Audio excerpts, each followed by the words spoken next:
everybody.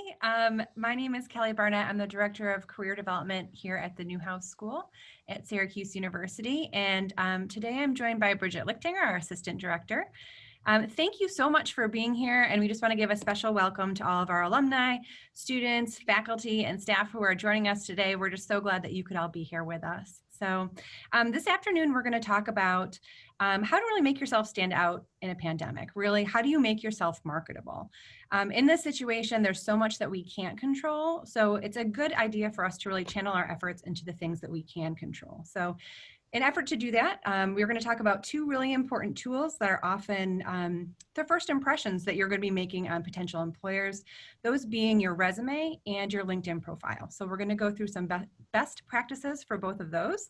Bridget is actually going to kick us off with some resume best practices, especially for the communications industry. Note that everything she's talking about here today is for that industry. So Bridget, I'm going to throw it over to you. Thanks, Kelly.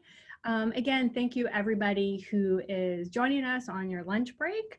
I'm going to go ahead and start to share my screen, but host has disabled attendee screen sharing. Brian, can I have my screen share pretty please and thank you? So we're going to go ahead and get that. There we go. Thank you, Brian.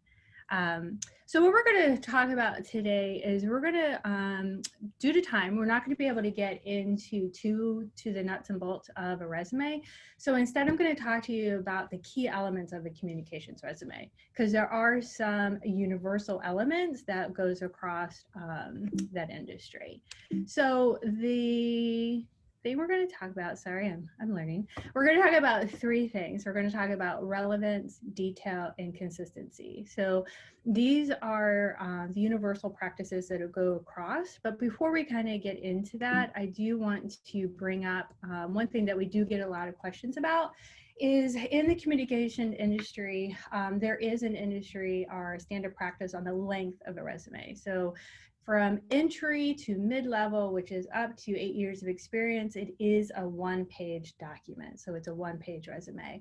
Executive level, you can go to more than one page. That is acceptable. So for those who are on this webinar that are in that entry level, a little bit higher than that, it is going to be a one-page resume. So we're going to get into the first section, which is talking about relevance. And before I dive into it, I want to kind of point out that it is really important to know your audience because specific industries may require different sections. So meaning like an advertising and PR resume is going to look different than a TRF or VDJ or broadcast. So really knowing your specific industry will really allow you to understand what specific sections, but there are three universal sections, no matter what industry you're in, that you must have on your resume. So that's an experience, a skills, and an education. So notice that I put experience first. I always say this is the great resume debate, whether to put your education first or at the bottom. I will tell you that I've never been told by a hiring manager that they never hired anybody because they put their education at the top or at the bottom. So it really is your preference, but our philosophy here is if you have a lot of great experience and that is what the employer is going to be hiring you on, we want you to put that experience section first. So it's experience, skills, and education. Then there is an optional section that I want to talk about that's called a professional summary. A professional summary is just that, it is a summary.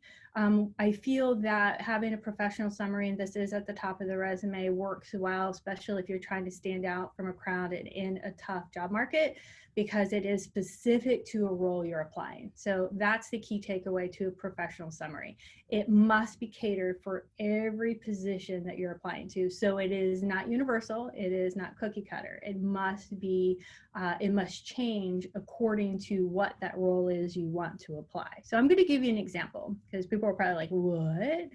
So here is a job description that actually just came in to me the other day. So if we read through it, it says applicants should have 3 years experience with planning, shooting, editing video, highly skilled in Adobe Creative Suite, background in classical music and able to read musical scores, have a basic understanding of stereo recording, advanced understanding of teleprompter. So when you read this job description, here's how you can develop a very succinct professional summary. So here's an example. So a professional summary, or it could be summary qualifications or profile, are really 3 or 4 short bullet points. So from that job description, I developed 3 quick summary points that will highlight to the employer I have exactly what they're looking for this role. So 5+ years shooting video and editing using motion graphics in Adobe Creative Suite, experience in using lighting equipment and teleprompter, passionate about classical music and ability to read musical scores. So that is a way that you can cater that professional summary to the role that you are applying to. Now, the one thing we want to talk about is that this experience section is fluid because you are listing the most relevant experience at the top. And that is what we really want you to remember when you are creating this document in a tight job market, is that everything is all about the employer. So look at your relevant experience and then list that at the top. So if you're looking at a job description and you might be like, oh, okay, I may have done that in my last job, maybe you want to flip-flop it. So the experience section can be fluid. Really review the job description. And I want you to also take a critical eye at your bullet points. And we're going to get into more about the detail part of your resume. But are you leading with information that is most relevant to the position? So every time you go to apply to a job, you should be looking at your document and asking yourself, okay, am I leading with the most relevant experience? Am I leading my bullet points with the most relevant experience? So really bridge that gap between your document and what that job description is so you can stand out from the crowd. The other section is you must have is a skills section. So this is if you have computer programs, languages, social media platforms, any technical chops. Again, this is where knowing your industry comes into play because certain industries will require certain specific skill set. But what I will say is that in the skills section are not soft skills. Soft skills are, you know, strong communication or writing skills. Those are soft skills. The skill section are concrete things. And then the education is just very short. I didn't put that on there because it doesn't take up a lot of real estate. It just is basically your degree, where you got your degree, and your year. So before we go into the detail part, I'm just going to see if there was any questions that I need to cover. Yes, Bridget, Willow wants to know if the professional summary would come before everything else and where we might, best position that. Yes, so thank you, Willow. So yes, the professional summary should go right at the top or near the top because we want that employer to remember that your document is what they're going is skimmable. So they're going to skim it. So we want that professional summary right at the top so they can get that first glance of, wait, what? You have music, you're passionate about classical music. Let me go see where you may have learned that. So put that up at the top. Great. And we have one other question, which is, should we put a professional summary on our resume, even if the application is asking for a cover letter? Yes, because it never hurts. Because I always tell alumni and students, what do you think an employer is going to look at first? Are they going to look at the cover letter or are they going to look at the resume first? They will always look at the resume. So if I look at your resume and I see this professional summary and you're speaking my language as an employer, it will make me even want to read your cover letter even more. Fantastic. Okay. And one last question for you, Bridget. Yeah. Should we include forms of writing like AP writing style or Chicago style? Would that be a soft skill or a hard skill? Hard skill, absolutely. Put that in there. That's definitely a hard skill. So AP writing style, that's sort of like a technical thing. Soft skills, are more of like, are not provable is basically. So if I sit down and say, I put in my skills that I can use Excel, I can prove to you that I have Excel. But if I put down there that I have strong, written communications, that's kind of subjective. I may think I do. Hopefully my document represents that, but that's more of a soft skill. Okay, awesome. So now we're going to go into the detail part. So detail. So this is probably the most important thing to remember for you to stand out, especially in a tough job market.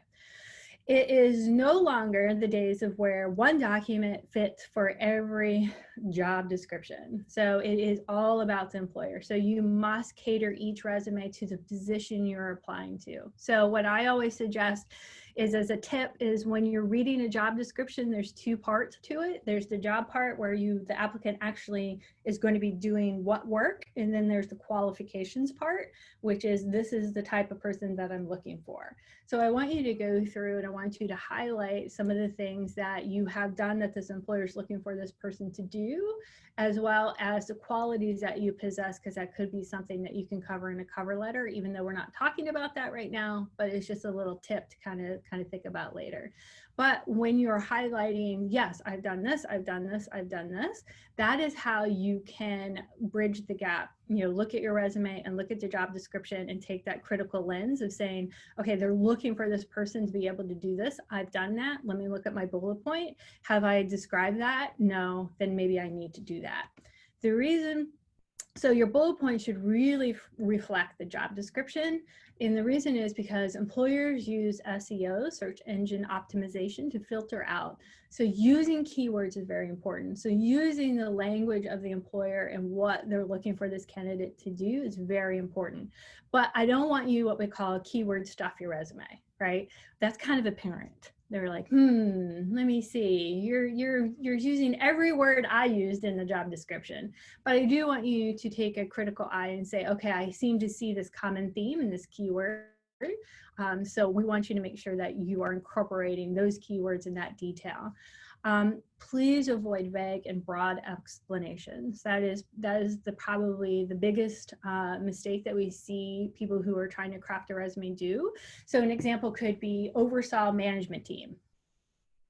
I don't know what that means. So it's like, well, what was the responsibilities that you had to oversee that management team? So don't do broad explanations. Always start your description with an action word, you know, managed, you know, researched. Never, ever start with responsibilities or duties. That's a snoozer, okay? So we want to start with an action word so it shows that you're actually, you know, having a skill. If you can, give numbers, results, and frequency when you're able. Metrics resonate.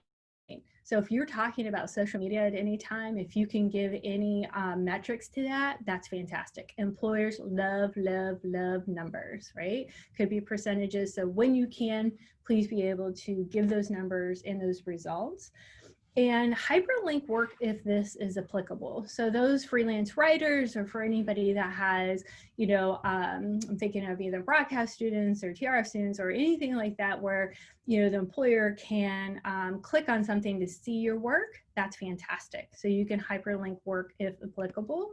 And I think that's it for detail. So I'm gonna see if there's any questions. So Bridget, do you have any tips for workers who maybe have been out of the workforce for a little while and they're trying to return, how they might format their experience then? So I think if you know, go back and think about your past positions and then really kind of flesh those out. And again, that's looking at the jobs that you are interested in applying to, and then thinking about what you have done, even though it's been maybe like a couple months or 6 months or a couple years, you know, as long as what you have done in the past is relevant and you can explain it in a way that shows that you've done the work the employer is looking for you to do, then that'll be fine. Great. And one more question. If you have soft skills, or these are actually technically harder skills, things like Excel, Word, Slack, those might be considered like basic skills, but should you still include those in your skill section? Yeah, sorry, I said. So I always tell people, I said, when I stop seeing Word, Excel, PowerPoint in a job description, that's when we can take them off. But yes, you want to put those in the skills section because I'm still seeing employer asking for them. So break it out. I think it's important if you put, you know, like a lot of people put in like social media platforms. Okay, remember SEOs and keywords. So I want you to list out those social media platforms that you know, like Slack, you know, and all those other platforms. Now, I am not going to age myself, but I'm going to age myself. So I am from the world before social media. So in employers, there are employers and hiring managers before that. So please, yeah, social media platforms like Slack and all those may be what you think is a given, but for some it may not be. So put them on in your skills section. All right, one last question, and it's a two-parter. Uh-oh. So if you are going to be listing your experience and we're considering relevance, can you talk a little bit about what you do with your dates if they're going to be out of order? And what if you have a lot of experience? Do you put it all out of order? Oh no, it's oh my gosh, the order, yes. So I just want you to think of relevancy over chronological order. Okay, so I think that's the best thing to think about. So yes, your dates are going to be out of order, but what you want to do is you want to lump relevant things together in chronological order, okay? I know that's probably blowing people's minds. So what that means is if I have, you know, let's say I'm in TRF, right? But I have some marketing skills from 3 jobs ago. So that 3 jobs ago marketing is going to go at the top, right? So that's going to knock your dates out of order, and that is okay. Just remember relevancy, then chronological order, and that will take your dates out of order, and that is okay. Okay. Now we're going to go into consistency. So consistency is basically like, I'm going to talk a little bit about the layout. So again, go back and know your audience, because most creative industries will expect more flair, where some conservative industries will not want any flair, right? So if you are in that type of industry, yeah, you're going to want to have more of a creative resume. So if you're like, okay, if I want to have a creative resume, but I don't know how to use those platforms, maybe use a designer. So here's the pro of paying somebody to design the layout for you, is you can have a snazzy resume. I've always wanted to use the word snazzy in a presentation, and I got to use it today. So you can have that, or the con is if you do that is like, then how are you going to be able to make the changes when needed, because you need to cater your document for each job that you're applying. So there is a pro and there is a con to having somebody design your resume for you.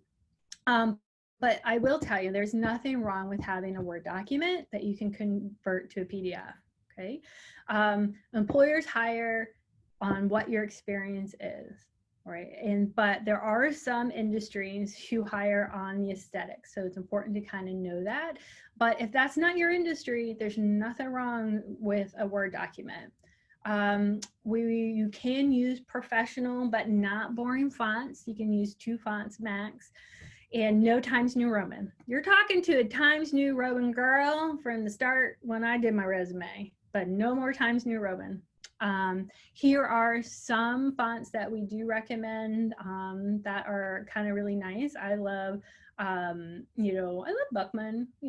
It's really a personal preference, but here's some suggestions that we have. We really want you to remember that your document has to be skimmable. So they're going to fly through it. So keep it clean, keep it easy to read, use those bullet points. I know some people hate bullet points with a deep, dark passion, but bullet points are really great in your layout because it makes it easy for me as the reader to skim through your document. In your header, include your LinkedIn. Kelly's going to go into the LinkedIn portion here in a minute, but that's great because you can put as much stuff as you want on LinkedIn. Your website, if you have a website, links to your reel or your portfolio. If you are in the broadcast world, you must have your reel on there. But anything like that the employer can kind of quickly go to is fantastic, and you can put that in your header. So any questions about that? So Bridget, just going back a half a step here, if you do have a more creative resume, is it okay to have design elements in there? Do we have any concern about HR systems not being able to read that? it can be an issue. I think you just want to be careful on how heavily designed it is. I mean, that's something that we would probably want to see, but no photographs. I think if you just keep it, you can use color or anything like that, but nothing too crazy. I don't want it to look like, I always say, like, like a circus clown threw up on your resume, because it's just too much. It's like, ugh, because that can be an issue. So it's better to kind of scale it back then. And what if you're in the area of the industry where maybe some companies are kind of conservative, some are more creative? How do you figure out what category the company fits into? Oh, that is a great question. And how I would answer that is networking. I would definitely reach out to people within, alumni or other people that that are in those two different areas, and ask them, right? Because networking, that's a great question to say, hey, I'm applying for this position, my resume is a little bit more graphically, heavily designed, and see what their feedback is. But I will tell you this, there is nothing wrong with middle of the road, something that's a little bit more conservative. That's going to be fine. All right, changing gears here a little bit. What if you're in one area of the industry, but you want to transition to another one that you don't have experience in? How do you position yourself? How can you use your resume to help you? Excellent question. So again, that's going to go back to networking, because I do want that person to have those conversations with people in the field, because then they kind of put a face to the piece of paper, and that person can give you great information about how to cater your resume. So it just kind of doesn't fall flat. But the other thing I would do is then that's where really understanding the job description, and how, even though it's not in the same industry, but you have done similar things. And that is why using a professional summary or summary of qualifications at the top will answer that question to the employer. They'll be like, well, wait a minute, if you don't have that, say you want to get into PR, but you're all broadcast, they're going to like, okay, well, you're all broadcast. How are you going to be able to do PR? So that professional summary will be able to say, hey, listen, I may be in the broadcast field, but I have done some PR work, like creating contacts in the community and covering events. So that's how you can kind of bridge the gap. But networking would be also a huge part of that. All right. So as we're talking about professional summaries, should we write those as a paragraph or use bullets? Is there a preferred format?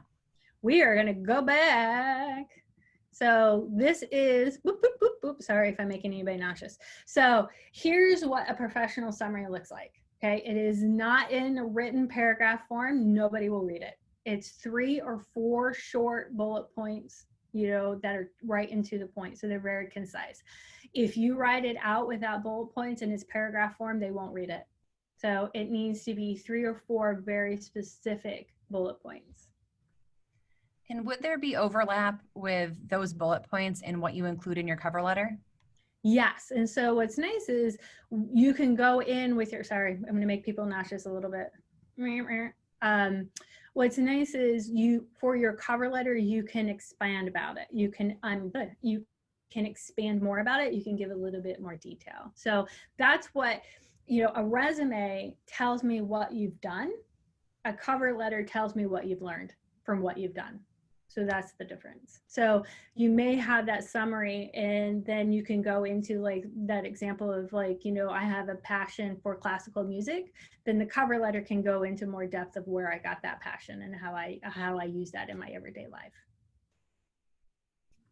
Great. And if we just talk about skills for a little bit, speaking of detail and hard skills there, what can we shorten? So should we say Microsoft Office to sum up those programs, or Adobe Creative Cloud to sum those up, or should we be specific?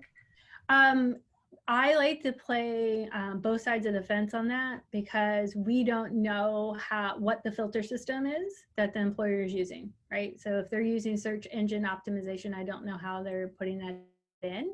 So I would break it out. So then those programs will be filtered out. So if you say Adobe Creative Suite, and then the programs, you could do that. So you can do either one of those. So I think playing both sides of the fence, saying Adobe Creative Suite, and then listing the specific programs will allow you to get picked up one way or the other.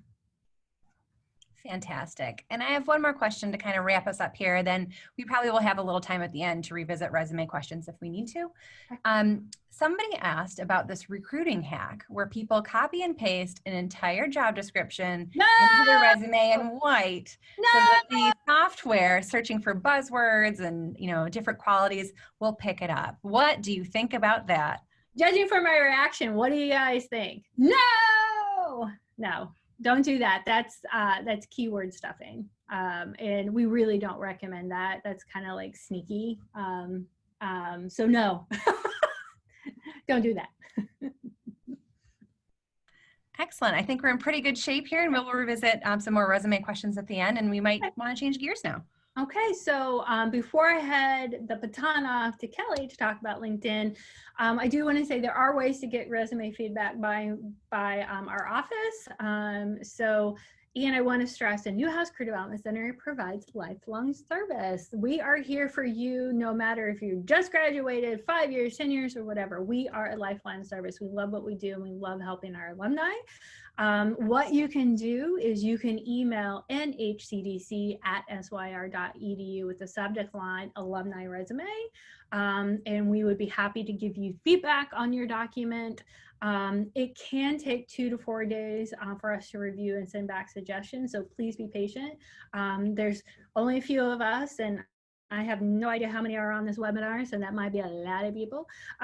So just give us some time. And we also are available for appointments to review your materials and discuss career questions. So please feel free to reach out to us, use that email, let us know how we can help you in your career endeavors. And then I am going to pass the baton over to Kelly. Excellent. Well, I'm going to share my screen here. Let's see.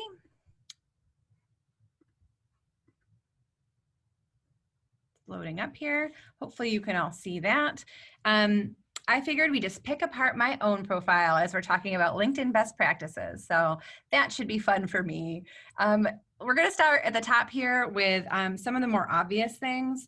The first thing people really notice when they're coming to your LinkedIn profile is your picture. You do want to keep this pretty current. I would recommend updating it probably every year. You can see I took my own advice and I took a new photo this morning because it'd been about a year. So with this, you want to look friendly. You want to be looking into the camera, not off into the distance. You want to look like somebody who I might want to spend time with, right? Like someone who's approachable. You want to have a background that's not distracting. I took mine here in my office. It doesn't need to be anything crazy. These days our phone cameras are so good that I did this like as a selfie and it came out okay. So really having a current photo is going to be a really important thing because that's what people are looking at when they search for you or when they find your profile. The other photo that's involved here is your cover photo. So you want it to be representative of who you are. It could be a personal interest. You know, we have some people who are runners and they have something running related, but usually it's LinkedIn. It's for professional purposes. You want to pick something that's related to your work or the type of work that you do. I went to Syracuse University. I work at Syracuse University. I picked oranges. That's something that's really relevant for me. This is something a friend did for me. Fantastic. That is relevant. So, you know, be thoughtful in picking the photos there.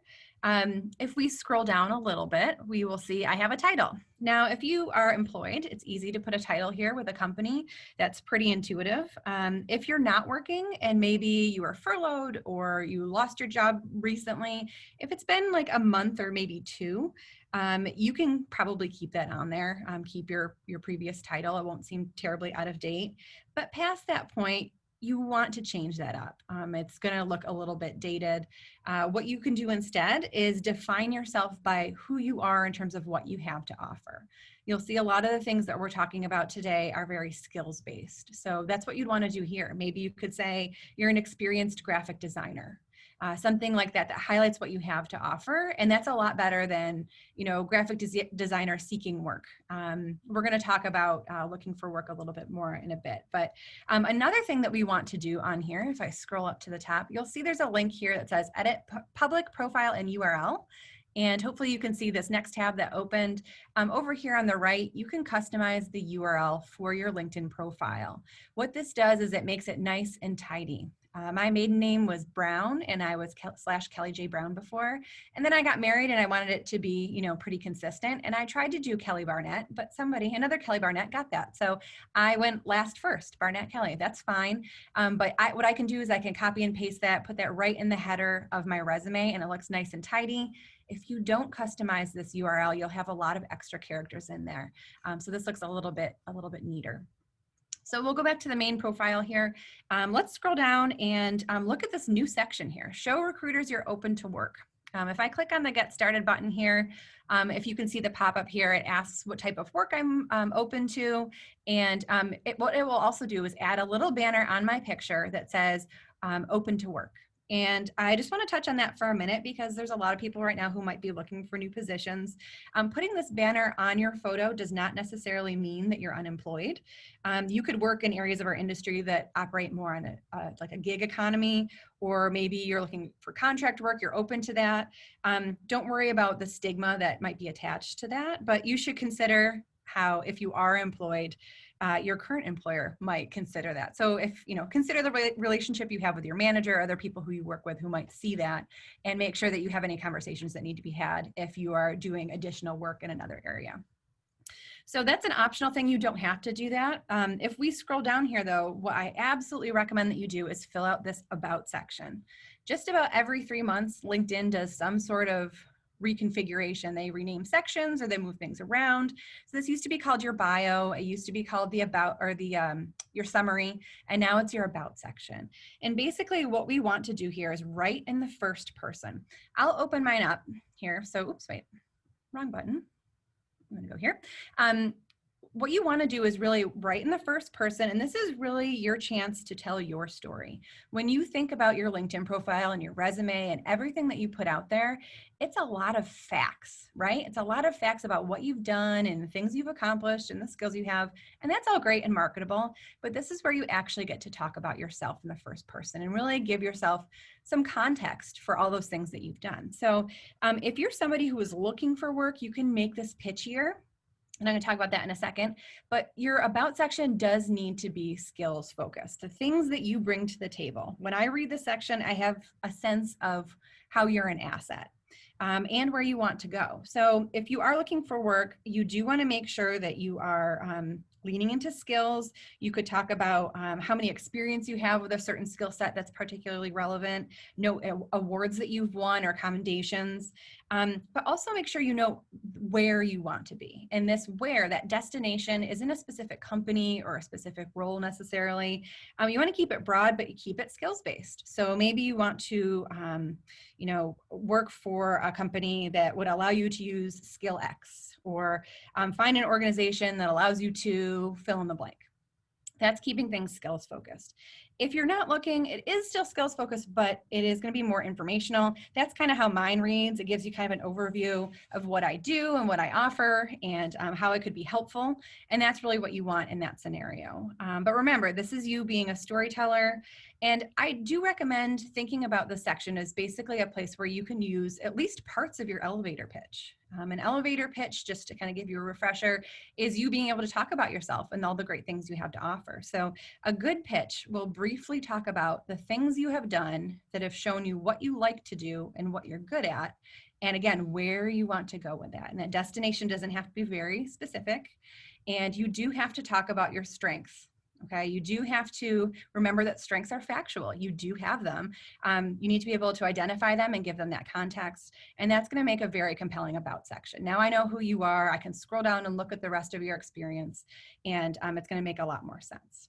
Okay, so let's scroll down here to our experience section. There are so many different sections that you can have on LinkedIn. I'm just going to go through the ones that pretty much everybody should have, and then we'll talk about some optional ones at the end. With your experience section, I definitely recommend that you do your resume first. We had some questions I saw come in that we didn't quite get to yet about how do you make your resume jive with your LinkedIn profile? What do we do with that? Well, do your resume first, and then you can really copy and paste a lot of that information into LinkedIn. And so a couple notes with that. You can't organize your LinkedIn profile experience any other way than that reverse chronological order. It's just not possible. But what you do have control over is how much real estate the less relevant experiences take up. So that would be in my advice to you. If you're looking to kind of change gears, or your most relevant experience, or excuse me, your most recent experience isn't the most relevant, then make sure that you're using a little bit less space for those less relevant things, so that most of what people are looking at is going to be the stuff that's really selling you for the position that you want. If you look at experience sections, like this is my current job and I've been doing it for a long time and I do all sorts of things. Many people have jobs like that. You need to make this skimmable. As Bridget was talking about, people skim resumes. So we need to make those skim friendly. We also need to do that here. I don't think that anyone's ever going to read all of these things, but they're probably going to skim through them. And putting a blank line between each concept and each type of responsibility lets that be a little bit more skim friendly. LinkedIn doesn't currently offer like a bulleting function or anything like that, but using your space kind of judiciously like this will be helpful in terms of letting people skim that. So if I just go down through my experience, we go a ways back. Here's my education, straightforward. Volunteer experience is an optional piece. You don't have to have that, but I definitely recommend that you spend some time on your skills and endorsements. So this is a great thing. You can identify the skills that you want to add. You'll see there's this add a new skill button. And then people can come in and endorse you, and they can click on, yeah, Kelly knows social media. She knows press releases from different parts of my career. And if I click on show more, it's a little funny because it kind of lists things out in the order that LinkedIn wants to list them. So my social media, I do social media, but it's not the biggest part of my job. If I scroll down and you look, it's funny. Down here, career advising is way down here, and I only have 11 because it's kind of buried. So the numbers, mean that people approve and they can vouch for your claim that you have that skill, but don't worry too much about the numbers. I know that I can do career advising well, and I think people, would be on board with that, but it's not going to be my highest endorsed skill. That's okay. Really, it's just a matter of having the skills on here that are relevant, that you want to show off, and it gives people the opportunity to endorse them. A new thing that LinkedIn has added is this little checkbox for different skills. I'm going to scroll back up here. You'll see at the top here, it says take skill quiz. You can click on that and it will give you the opportunity to take a quiz based on one of the things you have identified as being a skill of yours. And that's great. It gives you, so the grammar one is what I took to get this little check mark. And it asked me different questions about writing style and grammar and which of these phrases is incorrect, which one is correct. I passed it, thankfully. And now I have that checkbox there. So that's something you can do. Not only can people vouch for you and say, yes, she has the skill, but they can, you can also get that validation from LinkedIn as well. So something to consider with those skills. Another good thing is recommendations. I need to take my own advice here. I don't really have very many. Bridget, I didn't ask her to do it for this presentation, but she gave me a recommendation years back, and I've given several. Recommendations are great because it's, again, people vouching for your work, saying that, yes, you're good at this thing, or I enjoyed working with this person. They were great on my team. And that's just a great thing. I think that it might be something that you might feel awkward asking people, but if you're a student in an internship and you have a meeting with your supervisor at the end of your internship, you could say, would you be willing to write me a recommendation on LinkedIn? And usually people are happy to do that. If you have a coworker right now who you're working with, or somebody who you used to work with and you have a good relationship, ask them, say, hey, what if we write each other recommendations on LinkedIn for the work that we're doing or that we used to do together? That's a great way to get recommendations for each other. And obviously you only want to do that where you absolutely would vouch for that person, but it doesn't hurt to have people, again, vouching for the work that you've done. So down here, if we scroll down to interests, they're actually interesting. This is where you can follow organizations that show where your interests lie. So you'll see here, I've got my own office's page. That's a good one to follow, as well as companies that are in the communications industry. I also, if I clicked on the see all, it's very long, but you'd see some things from higher education. You would see some things from career advising. it's reflecting all of my interests. So if there's a specific company that you're really interested in, you definitely want to show that you're following them on LinkedIn, because somebody might find you from that company on LinkedIn and you want to make sure that that's there. But you also can show other interests that you have. There's a lot of alumni association things that you can click through, whether for your undergrad or your grad. And those are great to have as well. You never know how somebody's going to find you. I know a lot of our student organizations have alumni groups as well, and that's just another area for you to mine for more connections and people to reach out to, and to, again, show your interest. So that's something that I would definitely recommend that you spend some time on. If I go all the way back up to the top of my my LinkedIn profile, you'll see add profile section. There are so many that you can add. And the ones I went through are the ones I would recommend for everybody. But depending on who you are and what you're involved in or what you used to be involved in, you might have different things that you want to add, and that's fine. Do what works for you. Do what's going to sell the things that you've done and show how you're an asset to your current organization or to a future one. It's kind of a very fluid thing where you can pick the things that will work best for you, but I do recommend that everybody spend some time on the pieces that I went through. So those are some best practices for your profile. I do want to show you another functionality that really allows you to use LinkedIn as a database.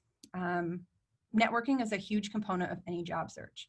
If you are thinking about the next step for your career and you're trying to stand out, networking is the #1 way that our graduates find their jobs, job after job, first job, second job, third job. That's how everybody is really making their way around this industry. So having a lot of people knowing who you are and what you want to do is going to be very important. LinkedIn can help you do that. So you know that you can connect to anybody on here. You can find somebody who you don't know and reach out to them. But let's use some of like the known resources here. If you go to the Syracuse University page, you'll see here it is.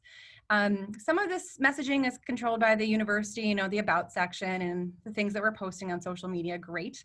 But some of it is an aggregate, and that falls in the alumni category.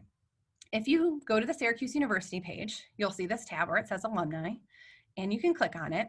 And what it does is it aggregates everybody who says, yeah, I went to Syracuse University. They list it in their education section. You'll see there's over 151,000 people. I checked this 2 days ago, and it's already got another 1,000 people in here who weren't in here before, which is crazy. So it's a really big net that you can cast. We know that our Newhouse network is wonderful, and you know, we're all very loyal to each other, but why wouldn't we tap into the larger Syracuse University alumni network as well? And this is a great way to do that. So one thing that you can do is you can kind of use this page for exploration. Maybe you're moving to a new area and you're looking for alumni in your area, or maybe you're looking for alumni doing a certain type of work, or they have a certain type of experience. So let's do an example here. I wrote one up here before. Maybe we'll do, let's see, expand these. You'll see there's multiple menus. I want to look in the Boston area. I want to, let's see, go this way. What do they do? Maybe we'll do media and communications. Another one that is relevant for a lot of our alumni is arts and design. If you're somebody who's doing communications in another area, maybe investor relations, or you work for a nonprofit, you might pick one of these other ones, but let's do media and communication. And then let's see, is there anything else we want to throw on here? There's several menus. I think it's really easy to miss these arrows. What did they study? Let's see, let's pick advertising. So as I've clicked on things, that 151,000 number went down, down, down, down, down. Obviously, the more criteria you put in, the fewer results you get. And now I'm left with 33 alumni. I could continue, I could put keywords on here. I could look for specific companies. I have a lot of options at this point, but let's just scroll down. These 33 alumni are down here. These are the ones who meet those criteria. So what we've done is essentially found you Syracuse University alumni who are working in the Boston area in advertising, in the field of media and communications, and it might give you some new folks to reach out to. And again, there's so many different filters and menus and things that you can put on people, put on the alumni that are in this section, that you can really use this again for a lot of exploration. It's a great thing to do. The next thing you could do is be specific by company. So let's stick with advertising, and I could say Arnold Communications. Let's see, entertainment, Arnold Group. This is what I want. So they're an advertising agency, and what I could do is, actually, I picked the wrong Arnold. Let's just do a bigger agency. We'll do BBDO. I picked Arnold, it came to mind because they are based in an office in Boston, but BBDO has offices all over the place. So anytime you have a company you're interested in, go to their page. You can definitely click to follow them here, follow any of the affiliated pages. They're part of the Omnicom group. And what you can do here as well is look, it'll tell you how many people from your school were hired here. It will also tell you right here if you have any alumni currently in your network. But if you click on the total number of employees who are on LinkedIn, it lists everybody out. Here's the more than 2,000 people who work at BBDO. If you go up to the top here to the filters button, there's a lot of different filters that you can put on here. Always make sure BBDO or whatever company you're searching is clicked over here. Sometimes big companies will have a lot of subsidiaries and they might have all those boxes checked, and you may or may not want to include those, so just keep an eye. And then over here, sometimes Syracuse University will be listed, sometimes they'll have to type it in. Either way, it will apply that filter. Here we go. And look, there's 11 people who work at BBDO who I might want to reach out to. And you certainly could put location on here. A lot of these people seem to be in the greater New York City area, someone in Dallas, Texas. Depending on where you are, you might want to put more filters on there. But let's just look at Matthew for a second. Matthew, hopefully you don't mind us like taking a peek here at your profile. If you read through his profile and you said, oh, I absolutely want to reach out to this person, I have a lot of questions, you can hit this connect box, but you always want to make sure that you add a note. So in your note, you have a character limit of only 300 characters. You have to be very concise, but what you're going to do here is note why you want to connect with this specific person, noting your connection. I was excited to see a Newhouse person in a creative role at BBDO, and then say, I would love to email you a question that I have about your experience, or I'd love to ask you about, your transition from company X to BBDO, whatever you actually want to know.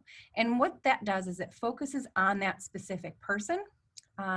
You could have reached out to anybody at BBDO. Why him? Make him feel special. You're much more likely to get a response if you make it focused on that person. But by noting, hey, I want to send you an email, you're setting yourself up for further success. When you send a connection request to somebody on LinkedIn, one of three things will happen. Either nothing happens, so that's the worst case scenario. The best case scenario is they respond and they chat back to you and you're off and running. But like most things in life, it's sometimes right in the middle. So they might accept your connection request, but they don't write you back. Well, what's really great is when somebody is in your network. So actually, I'm going to find Bridget because I know she's in my network. There she is.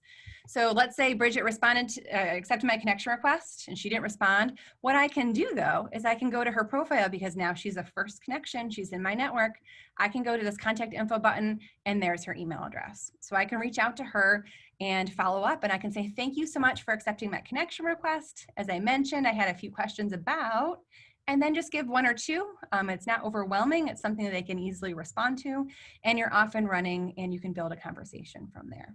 So I am going to leave it there because I want to make sure we have time for some LinkedIn questions as well as anything else that you guys might want to ask about. So I'm going to stop my share. Bridget, do we get any questions here? You're still on mute. Sorry. So yes, we have a good question from Amanda. Amanda asks, how can you diversify your LinkedIn from your resume? My profile feels like a regurgitation of the same information. Yeah, this is where you can really think about what your true interests are and what you're pursuing, and make sure, again, that you're giving more real estate to the things that are going to be most relevant. You do that on your resume, but I think really focusing on that on your LinkedIn page. You don't have a page limit there, right? You can scroll forever.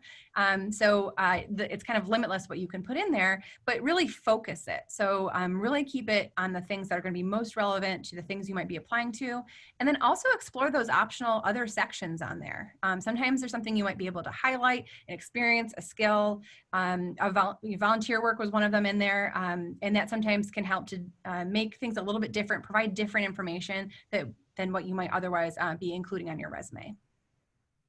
And then there is another great question. I don't know, I can't read the first name. But from this alum, I'm a producer and the show I worked on was canceled. I'm developing a sports documentary on my own, but I need a steady income. Should I list on LinkedIn that I'm working on my own project while looking for jobs? So yeah, I think you absolutely should include that you're currently working on something that's relevant. A lot of times in life, people will be in a situation where you're like, I want to be doing this thing, but I need to pay the bills in the meantime. That's a common scenario. I think everyone's familiar with it. What you can be doing is you do this other job to pay the bills, but definitely put that on your LinkedIn, definitely put that on your resume, something that you're currently working on. For a resume, you could say the date dash present. You can do the same thing on your LinkedIn, but definitely talk about the things that you're doing, the project that you're developing, the genre that it's in, those types of things. And that will show that you're keeping your toe in the industry and keeping relevant while, you're kind of moving on to the next thing. Great. So these are sort of similar, and this is Steph and Jen. Steph asked, I've learned that it's really important to have 500 plus connections to be considered for jobs. Any advice on how to achieve this? Should your outreach message still have to do with networking every time, or can it be more general? And then Jen kind of has something similar. She goes, should we be careful about who we connect with on LinkedIn? Keep it to people you really know as first contacts, question mark. Okay, great question. You might have to remind me of the first one again in a minute. My little goldfish brain can't keep it in there. So I'll answer the second part first. I think in any scenario, you always want to be mindful and judicious about, who you're connecting to, whether it's in person, at networking events, on LinkedIn. Definitely be mindful, be thoughtful as you're doing that. But LinkedIn is a type of platform where it's not creepy like on Facebook if you reach out to somebody who doesn't know you. If you can give the reason why you're reaching out and some context as to why you're interested, then it's not creepy at all, because LinkedIn is all about connecting. So absolutely you can do that. I wouldn't just send out connection requests willy-nilly. I wouldn't send out a lot of connection requests without giving context to who you are or some sort of a note with it. But it doesn't have to be this long, totally 300 character message every single time.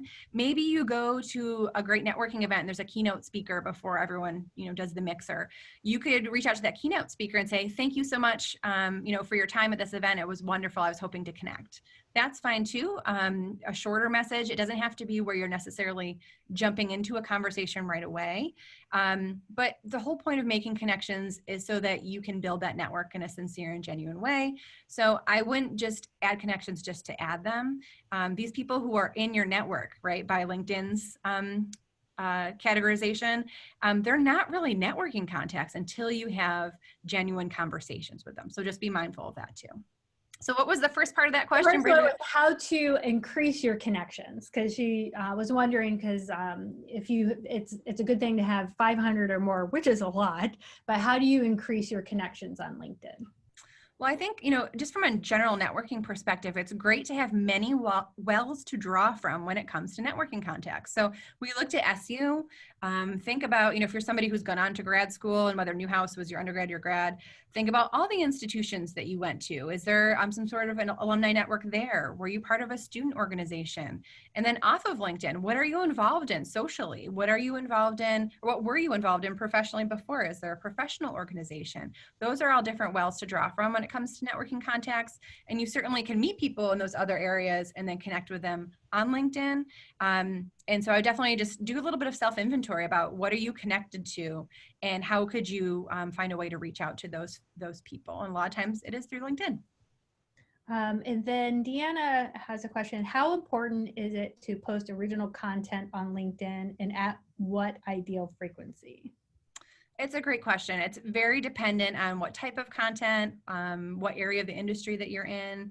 I think anytime that you're saying on your LinkedIn or on your resume, I have this skill set, being able to prove it is an important thing. So on LinkedIn, adding projects, connecting papers, noting times when you were a presenter somewhere, linking to that presentation, those are all things that you can do through LinkedIn. So whenever you can do that, that's great. A lot of times you can't generate content weekly, right? You can't, or you may be working on a really big piece and it's going to be impressive, but you can't, necessarily put new things up every single week, every other week. So it really depends on what type of work it is and what you're able to do. But I think as long as you do have examples proving I have this skill set, that's the most important thing. I think that for time, that wraps up the LinkedIn, but I'm getting some from alum that I think for us to kind of touch on before we end our webinar is Great. job hunting in a pandemic.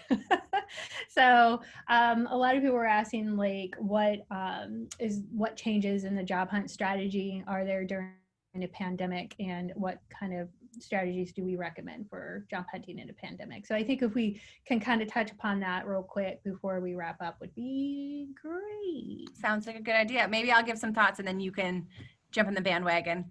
Wonderful. Okay, so the process is going to be the same. We definitely recommend a focused job search that has parameters on it, meaning you know the types of skills. Again, we're going back to skill-based, the skills that you want to be using, you know the geography, you know what market you want to be in, and you can combine those to come up with a target list, right? You have companies that you're specifically targeting because you're interested in what they're doing. It doesn't mean that this list of about 30 companies, those are the only companies that you're allowed to consider. No, you might see a job posting for another company. You'll learn about new companies that are of interest. You might talk to somebody and realize the company that you had on your list isn't really a fit. So your list kind of waxes and wanes. So that stuff is all the same. I would say the main difference is really when it comes to your networking. So networking is always important. Again, it's the number one way that our grads find jobs, you know, all throughout their career. What you need to do is be mindful of the impact of this pandemic on your networking contacts. So you can absolutely still reach out, ask the questions, you know, talk about their experience, learn about what they're doing right now, but being mindful of, I know this is a very busy time, or I know that a lot of people are working from home and have to juggle family. Giving those types of acknowledgments when you're reaching out to somebody initially shows that I'm considering you as a person and I want to get to know you as a whole person. And I'm not just thinking about what you can do for me. I'm thinking about that other person's role in this relationship as well. Do you want to add on to that, Budge? Yeah, I'm just gonna, add my 2 cents. I think, it's intentional, during this time. I think it's really important when there's a really tight job market, pandemic, no pandemic, recession, no recession, but at any time it needs to be very intentional. So that's where intentional with your networking by having great conversations and keeping in touch with those contacts, and intentional in your focus. So you can target those companies and then have those conversations. So when things do happen to open up, it's all about having that specific focus in mind that will help you kind of like get through, a tough job market. Yeah, definitely agree on that. So we are running low on time, so I don't want to jump into another big topic, but you see our email address there in the chat box. We just want to be respectful of everybody's time and close our lunch hour, before 1 o'clock. Thank you all so much for joining us today. It was a pleasure to be able to, talk basically at you for this whole time. And we hope that you've learned some good tips and tricks that will be helpful to you during this time. And we hope that you have a great day. Yes, have a wonderful day. Thank you, everybody.